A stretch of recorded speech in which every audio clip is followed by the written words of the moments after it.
Buongiorno ragazzi, questo è il primo video della recensione della CB650R 2024 con i clutch. Come vedete sto partendo senza usare la frizione. Siccome le mie recensioni ultimamente, grazie a Honda Yanmah, sono dei video anche esperienziali, partiamo dall'ambito, dopo il primo video dell'utilizzo degli clutch, partiamo da un ambito che mi sto facendo i fatti miei. Praticamente sono con mia moglie dietro e abbiamo delle commissioni da fare, quindi stiamo andando in giro così. Lei mi faceva notare una cosa, mi diceva non è una moto, e questo è un discorso diciamo un po' filosofico, non è una moto da due, che è un discorso che condivido, però io quello che non vi ho ancora detto di questa moto è che in realtà riprende il nome CB, la 400, mi sembra che fosse 400-500, ma poi la 750 che era la prima 4 cilindri, diciamo naked, e che effettivamente le moto prima, adesso questo è un discorso che vale per tutte le moto, io lo sto facendo su questa, ma prima le moto erano questo, quindi anche se uno voleva andare in due, questo c'era, perché non c'erano le varie super maxi enduro o crossover alle quali siamo abituati, quindi volevi andare in due e te la prendevi così. Poi certo questa ha la sella comunque più piccolina, tra l'altro nella nuova versione, non solo dalla 2024, già prima il codino non ha più le maniglie e quindi si ha ancora più difficoltà chiaramente ad andare in due. Certo, il fatto di avere comunque un cambio che adesso io sto chiacchierando con voi ed è iper dolce, avete visto, ho messo la quinta, il fatto di avere un 4 in linea anche aiuta molto in queste manovre. Chiaramente non si può pretendere grandi accelerazioni, cose di questo tipo. La recensione poi nei giorni a seguire la faremo diciamo su strade più idonee. Questo è soltanto appunto per fare delle commissioni e provare a portare lei. Ho passato la mappatura del cambio perché può essere, come vi ho fatto vedere nel video, andatevelo a vedere, può essere impostato su 3 differenti modalità. Questa è la mappatura più soft, sia in down che in up si può scegliere, e probabilmente io vi devo dire la verità, forse la preferisco in mappatura media. Parliamo un po' della moto, ergonomia generale, una moto direi non estrema, questo look un po' caffè racer. Nel 2024, cioè in realtà era già arrivato il TFT 5 pollici, molto carino, ma andate a vedervi anche il dashboard che lo faccio vedere nell'altro video, nella prima presa di contatto degli clutch. Sto cercando chiaramente, come ai vecchi tempi quando avevo questo genere di moto, cercando di essere molto dolce, perché lei poverina dietro non ha nulla a cui tenersi. Il cambio sicuramente comunque dà una mano nell'utilizzo disimpegnato. Pedane non sono troppo in alto, io personalmente mi trovo molto bene in questa posizione, che non è eccessivamente caricata, lo schiumato è buono della sella. Sicuramente il clutch in tutte queste situazioni si apprezza molto. Guarda un po' come tocco. Sì, un'altra vita. Avevamo da fare saluta. Avevamo da fare un po' di commissioni. Come sempre, giustamente, ma è questo l'utilizzo che secondo me vi interessa di più avere delle moto, cioè la stiamo usando proprio come se fosse una mia moto, e quindi riesco non soltanto nel giro di un'ora a notare quelle che sono le differenze sostanziali. Per esempio vi posso dire che in due si guida comunque bene, rimane per una persona di 60 poco più chili, e lei guardate com'è, quindi potete immaginare che non pesa tantissimo, rimane comunque il precarico del mono è giusto, si sente un po' più di secchezza, e la forcella da questo giro così, ragazzi, veramente questo è un primo giro cittadino o poco più, guardate che bello spettacolo di panorama che vi porto in Liguria. Da questo primo giretto posso dire che anche la forcella, anche se è molto semplice perché non ha regolazioni, comunque non mi sembra un elemento negativo della moto per niente. Quello che sto notando in due, soprattutto prima seconda, i clutch, alcune volte ho visto che in alcuni momenti, soprattutto ragazzi, questi giudizi valgono per gente che vive in Liguria, secondo me, e lo sottolineo, perché ci sono dei momenti nello stretto, molto nello stretto eccetera, dove per me avere la frizione in mano comunque è meglio, e l'ho visto poco fa mentre facevo in versione, che ha dato uno strappettino che, ragazzi, con la frizione in mano controllata da me non l'avrei dato.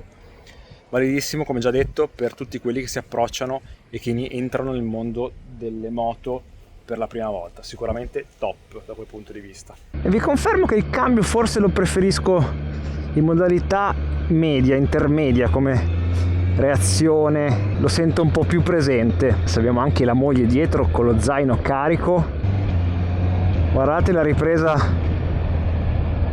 un 4 in linea, sempre una fluidità pazzesca. E comunque questo 6,5 non è neanche, nonostante il valore di coppia non faccia gridare al miracolo, perché poco oltre 60 Nm, comunque è proprio vero che le schede tecniche vogliono dire sempre molto poco, perché non è così vuoto sotto, devo dirvi in tutta onestà. Ci sono moto sicuramente più vuote. Guardate com'è fruibile, sesta, non c'è una vibrazione, chiaramente poi compaiono, ho già sentito oltre i 6000, ma veramente molto molto fluido. Per questo giretto cittadino è tutto. Eccoci qua, prova autostradale anche della CB650R. Ho rimesso il cambio nella modalità intermedia perché, diciamo, mi piace di più avere un po' più di contrasto. Adesso facciamo proprio pochi chilometri di autostrada, giusto per capire quanto questa moto non sia indicata ad essa. Ricordiamo, rispettiamo questa moto sempre, anche se non è nostra, perché è in rodaggio, pieno rodaggio, quindi soltanto da calda vi farò un piccolo allunghino per farvi un po' capire quali sono le potenzialità di questo 4 in linea.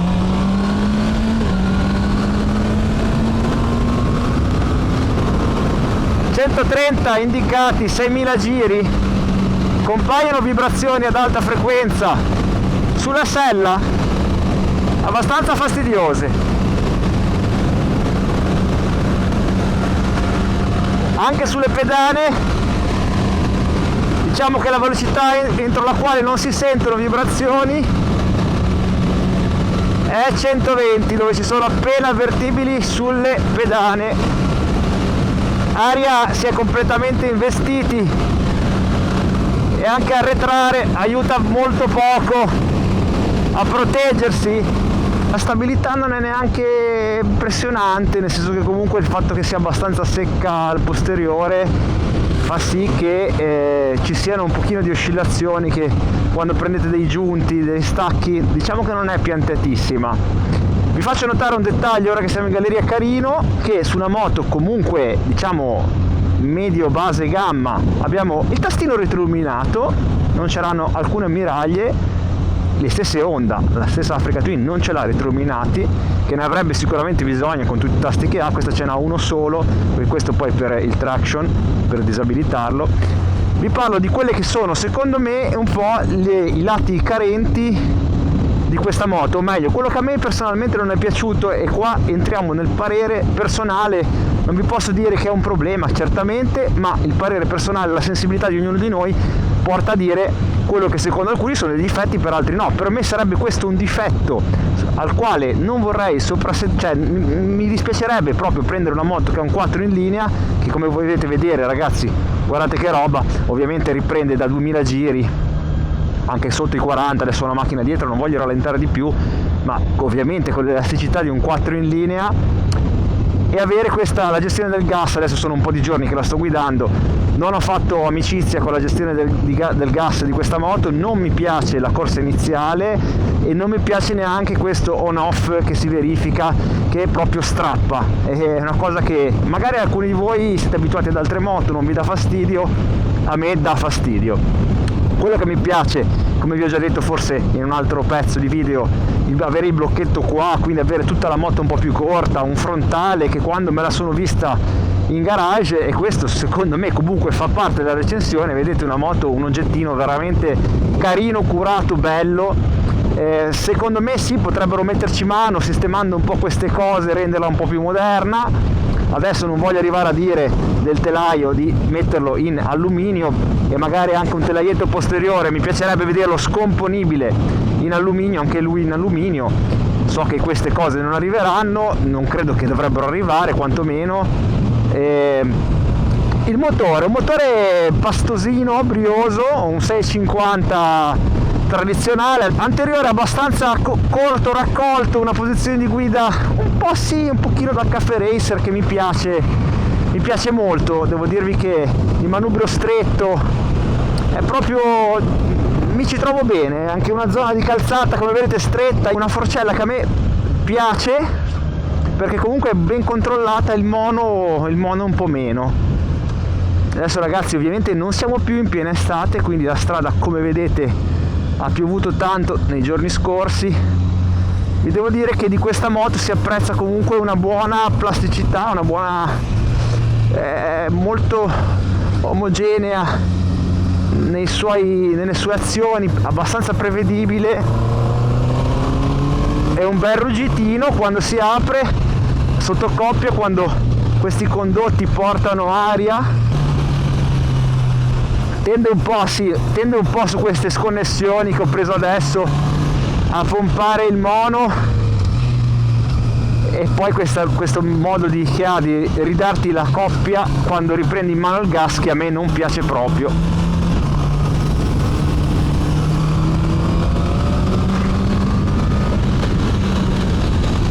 Come vi ho già detto, vibrazioni che arrivano, sì, anche in rilascio, vibrazioni che arrivano ai 6.000 giri. È un quick shift ragazzi, in questo contesto è esattamente, non vi cambia nulla dall'avere un quick shift. Honda CB 650R, colonna sonora del mio bar, e clutch, una grande novità, frizione automatica, che libertà, un 4 in linea che gusto ti dà, aria in faccia, re della street qua. Basta spostare appena le gambe, il busto, e lei va proprio dove volete voi. Calore, oh donna mia, corri via, strade vuote solo tu e io mia poesia,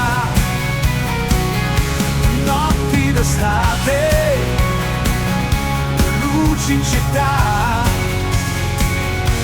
con te nessuno mai ci fermerà. Fuori dicevo recensioni un po' diverse, lo so che mi vedete con un abbigliamento diverso dal solito, ma ragazzi la stagione inizia finalmente, per chi ama il fresco, a cambiare, fortunatamente. Per esempio l'altezza serio non ve la dirò, ve la andate a provare se vi piace questa moto, perché è inutile che ve lo dico che è sugli 80 centimetri. Quello che vi posso dire è che per esempio si tocca molto bene, quindi iniziamo parlando dell'ergonomia di questa moto, che cos'è? Una sorta di, la definisco un po' vintage, caffè racer in chiave moderna, non so, ci sono tante definizioni che si possono dare di questa moto.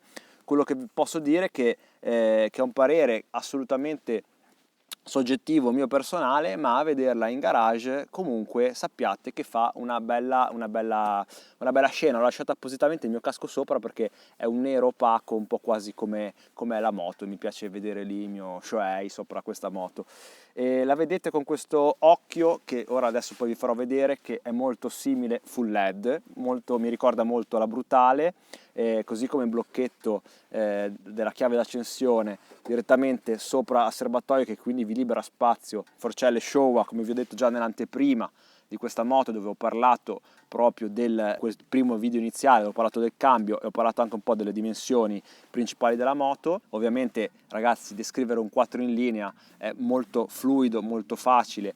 Abbiamo telaio in acciaio, forcellone in alluminio, un interasse non cortissimo intorno ai 1450 mm, una forcella ben scorrevole e un mono Showa regolabile su 10 posizioni, Showa anche lui, regolabile su 10 posizioni, un po' più secco, anzi parecchio secco. Ha il traction control e insieme all'ABS, questo che è elettromeccanico, elettronico ma elettromeccanico, che funziona in sinergia, sapete, insieme alla cella di carico. Per chi è intanto questa moto qua? Sicuramente per un motociclista di ritorno, che adesso usa molto questa cosa, non è una moda in realtà, è che se magari ci sono persone che non si sono potute permettere la moto per tanto tempo, non vogliono una moto troppo spinta, troppo sportiva, questa moto è perfetta.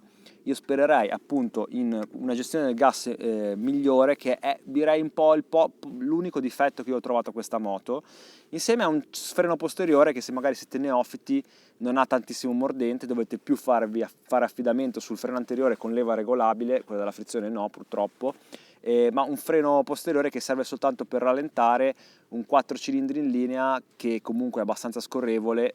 Lo vorrei magari un filino più incisivo, ma vi ripeto è un'inezia che è niente secondo me rispetto al unico problema che io ritrovo in questa moto, che è questo on-off che è abbastanza fastidiosetto. L'anteriore lo sentite veramente fra le mani, perché comunque siete abbastanza sopra la moto sull'anteriore, quindi è una cosa che mi piace molto, così come mi piace l'ergonomia in generale, siete caricati il giusto, le pedane non sono troppo alte, si riesce a dare un bel carico, si entra subito in sintonia, che come vi ho detto è sporcata soltanto e unicamente da questo on-off. Anche in chiusura ho provato anche a tenere rapporti lunghi, ho provato a guidarla un po' in modi diversi, cercare di farla scorrere un po' prima, cercare di entrare senza usare i freni, ma non sono riuscito a ovviare a questo difettuccio che ha. Un consumo molto basso che vi dirò poi alla chiusura del video, dovrebbe essere intorno sui 20 km litro. Adesso vi faccio vedere anche i suoi occhi, che sono molto belli, molto carini, questo stile caffè racer, ecco come possiamo definirlo, caffè racer direi. La strumentazione ve l'ho già fatta vedere nel video precedente, che vi invito ad andare a vedere. Vi dicevo, questo comando è retroilluminato. Qua abbiamo appunto, vedete che adesso addirittura segna 21, ma ragazzi il giro deve ancora finire. In realtà non dà fastidio, quando poi si guida in città un po' può dare fastidio, ma poi non vorrei rimanere qua, ma poi in realtà non dà fastidio. Il passeggero tutto sommato, per me è un peccato che abbiano tolto le maniglie, perché devo dirvi che ieri l'ho portato e onestamente non era così tanto scomoda. Ecco, anche lei avvertiva purtroppo l'on-off delle ripartenze. È impossibile riuscire a gestire il gas. Vedete il mono che è infulcrato direttamente sul forcellone, è privo di leveraggi, non ci sono grandi cose raffinate, però i cerchi per esempio sono molto belli. È anche bello il fatto che il manubrio così stretto aiuta a far sì che non ci si appenda. Non mi è mai capitato appunto di appendermi al manubrio. Poi il fatto che comunque l'anteriore non si alleggerisce più di tanto, perché comunque a meno che non le affacciate gridare ad altissimi giri, ma arriva prima la curva, non avendo tantissima coppia non si alleggerisce davanti, vedete? Non avevo parlato di calore che si sente in città appena sulle caviglie, ma ragazzi anche questa annotazione prendetela con le pinze, perché non ci sono più 35 gradi, quindi. E poi una piccola curiosità, una piccola critica: ci sono tante informazioni, non c'è la temperatura ambientale. Mi sono reso conto che non ho fatto le mie ultime personali riflessioni alla fine di questa convivenza dell'e-clutch, perché adesso mi sono effettivamente un po' abituato, ma non vi ho portato quelle che sono le mie, che sono personali e valgono solo per me, ragazzi. Però è questo che rende diverso una recensione da una recensione mia, cioè personale. Allora, per me non ha senso, nel senso che funziona molto bene, e questo e il funzionamento e l'utilizzo di questi giorni insieme mi è servito per capire questo, ma mi è servito anche per capire che una persona che è da 30 anni da sempre abituata a usare la frizione non apporta nessun reale beneficio, perché per me utilizzare la frizione è naturalissimo, e per tutte quelle persone che non hanno mai sentito l'esigenza e non sentono l'esigenza, provatelo e poi tirate le vostre conclusioni. Certo, se ce l'avete pagate qualcosina in più in fase di acquisto, e poi diciamo potete scegliere di usarlo o di non usarlo. Chiaramente se voi non lo avete non lo potete mai utilizzare, questo è chiaro ed evidente, è ovvio. Però la differenza di un quick shift, adesso mettere la marcia così e poi partire con la frizione e poi utilizzare quick shift, non mi dà a me personalmente un enorme beneficio. Capisco che chi invece si approccia alle moto, ragazzi, altrimenti c'è il DCT, che quella è tutta un'altra cosa, e lì veramente è svoltate dal punto di vista dell'utilizzo. La recensione dell'Honda CB650R finisce qui fra le curve. Andate a vedervi, come vi ho già detto, la recensione, proprio quella dove ho parlato esclusivamente dell'e-clutch, e c'è qui sul mio canale. Per oggi è tutto, a presto, grazie. Sfrecciamo veloci senza un domani.